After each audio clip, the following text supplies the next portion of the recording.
नमस्कार दोस्तों, ये मेरी पहली हॉरर कहानी है इस चैनल पर। मैं उम्मीद करता हूँ कि ये कहानी आपको पसंद आएगी और अगर कहानी सुनते वक्त आपके दिल की धड़कन थोड़ी तेज हो जाए तो समझ लेना कहानी अपना काम कर रही है। ये कहानी किसी किताब में नहीं मिलेगी। ये कहानी आपको डराने के लिए नहीं बल्कि याद दिलाने के लिए है कि कुछ जगहों पर आज भी इंसान जिंदा नहीं रहते, सिर्फ निभाए जाते हैं। अगर आप इसे सुन रहे हैं तो आंखें बंद कर लीजिए और अगर पढ़ रहे हैं तो थोड़ा सा यकीन कर लीजिए, क्योंकि ये कहानी मेरी नहीं है, ये कहानी हमारी है। मेरा नाम नैविक है और मैं जिस जगह का रहने वाला हूं उसे लोग नक्शों में नहीं दिखाते। हम उसे नमक की धरती कहते हैं। चारों तरफ रेत है, नीचे पानी है लेकिन पीने की इजाजत नहीं, ऊपर आसमान है लेकिन बारिश का अधिकार नहीं। यहाँ जो पैदा होता है वो पहले ही दिन से राजा का कर्जदार होता है। हम जो उगाते हैं उसका 85% किले के भीतर चला जाता है, बाकी 15% में जिंदगी को खींचा जाता है। और जो सवाल पूछे वो अगली पूर्णिमा नहीं देखता। दिन में ये जगह सिर्फ गरीब लगती है लेकिन रात में ये भूखी हो जाती है। यहाँ रात के अपने नियम है। सूरज ढलते ही कोई बाहर नहीं निकलता। दरवाजों पर नमक और लोहे की कील ठोकी जाती है। कोई किसी को नाम लेकर नहीं पुकारता और अगर कोई बाहर से बुलाए, चाहे माँ की आवाज हो या बच्चे की, दरवाजा नहीं खोला जाता, क्योंकि जो रात में पुकारता है वो इंसान नहीं होता। हमारे गांव से पश्चिम में करीब 2 कोस दूर एक इलाका है।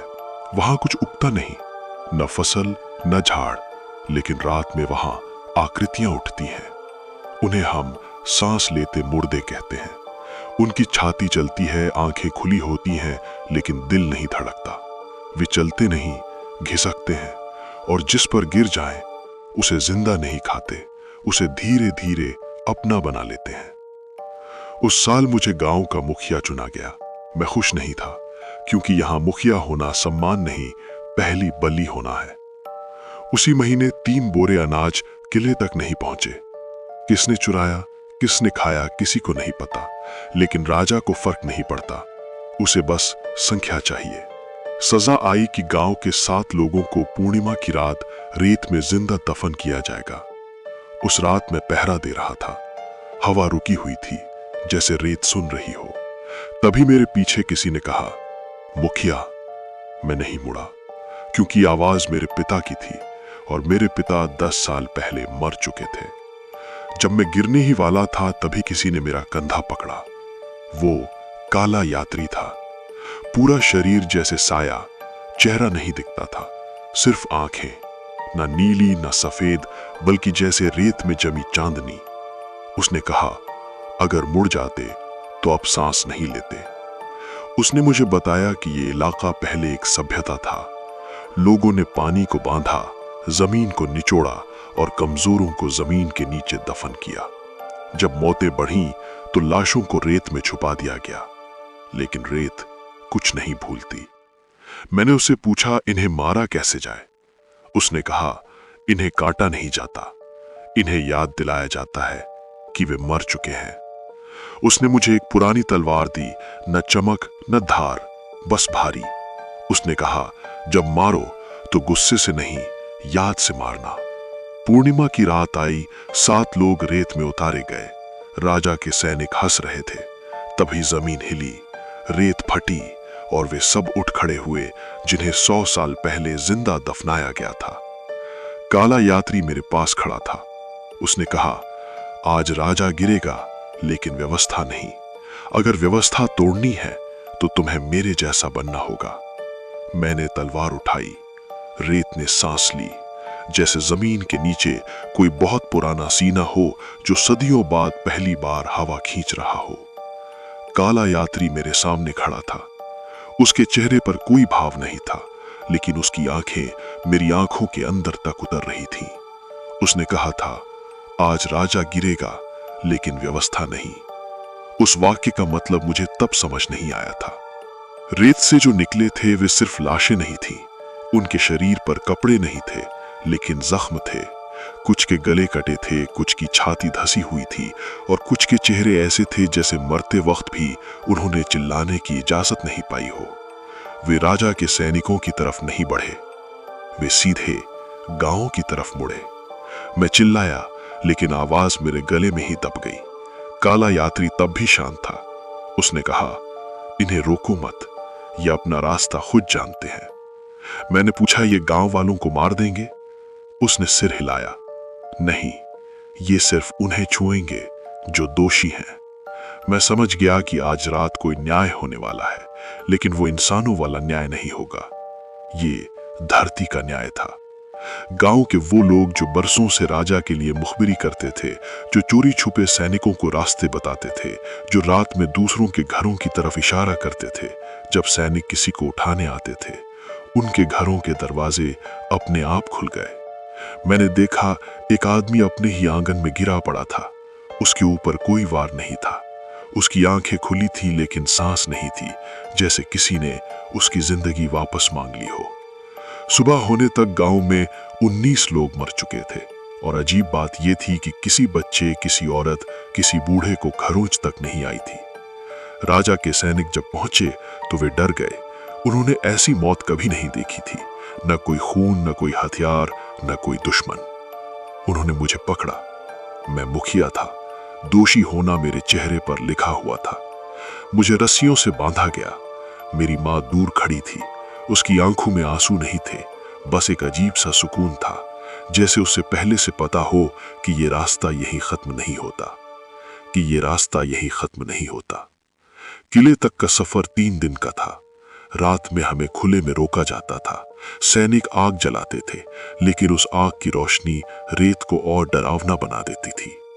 दूसरी रात जब सब सो रहे थे, काला यात्री मेरे पास आया। इस बार उसने छिपने की कोशिश नहीं की। सैनिकों ने उसे देखा और फिर कभी नहीं उठे। मैंने उससे पूछा, तुम मुझे बचा क्यों रहे हो? उसने कहा, क्योंकि अभी तुम टूटे नहीं हो। जो टूट जाते हैं वो या तो राजा बनते हैं या राक्षस। किले में मुझे राजा के सामने लाया गया। राजा वैसा नहीं था जैसा कहानियों में बताया जाता है। वो बूढ़ा था, कमजोर था, लेकिन उसकी आंखों में डर नहीं था। उसने मुझसे पूछा, क्या तुमने वो लाशें भेजी थी? मैंने कहा, नहीं। उसने हंसकर कहा, झूठ बोलना भी सीख लिया है। तभी दीवारों पर परछाइयां हिलने लगी। किले के भीतर पहली बार रात आई थी। राजा ने पहली बार डर के मारे पीछे कदम रखा और उसी पल मैंने समझ लिया, राजा को मारना आसान है, लेकिन जो उसे राजा बनाए लगता है वो ज्यादा खतरनाक है। काला यात्री छत पर खड़ा था। उसने कहा, देखो। और मैंने देखा। किले के नीचे, जमीन के नीचे हजारों लोग जिंदा दफन थे।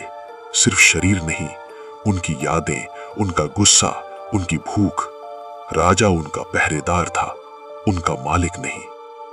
उस रात राजा मरा। राजा की मौत के बाद भी किले में शांति नहीं आई। जिस सिंहासन पर वो बैठता था वो खाली था, लेकिन डर अब भी जिंदा था। सैनिकों की आंखों में सवाल थे, पर आवाज किसी की नहीं निकल रही थी, क्योंकि जो डर दिखाई देता है उससे लड़ लिया जाता है, लेकिन जो डर दिखाई नहीं देता वो नसों में उतर जाता है। मुझे किले के भीतर एक छोटे से कमरे में रखा गया। वो कालकोठी नहीं थी, लेकिन आजादी भी नहीं थी। खिड़की से बाहर रेत दिखती थी, वही रेत जो रात में सांस लेती थी। मैं जानता था कि राजा के मरने से कुछ नहीं बदलेगा, क्योंकि राजा सिर्फ चेहरा था, असली सत्ता वो थी जो छाया में बैठी थी। तीसरी रात जब किले में दीपक बुझ चुके थे, दीवार पर एक परछाई हिली। मैं समझ गया, वो आ चुका है। काला यात्री बिना आवाज के कमरे में था। उसने कहा, अब वे आएंगे। मैंने पूछा, कौन? उसने कहा, जो राजा से भी पहले थे और राजा के बाद भी रहेंगे। सुबह होते ही किले के फाटक खुले। राजा के दोनों भाई आए। उनके साथ न कोई झंडा था, न ढोल, सिर्फ काले कपड़े और शांत चेहरे। पूरा किला घुटनों पर था, सैनिक, मंत्री, सब। मैं पहली बार समझ पाया कि असली राजा कभी ताज नहीं पहनते। मुझे दरबार में लाया गया।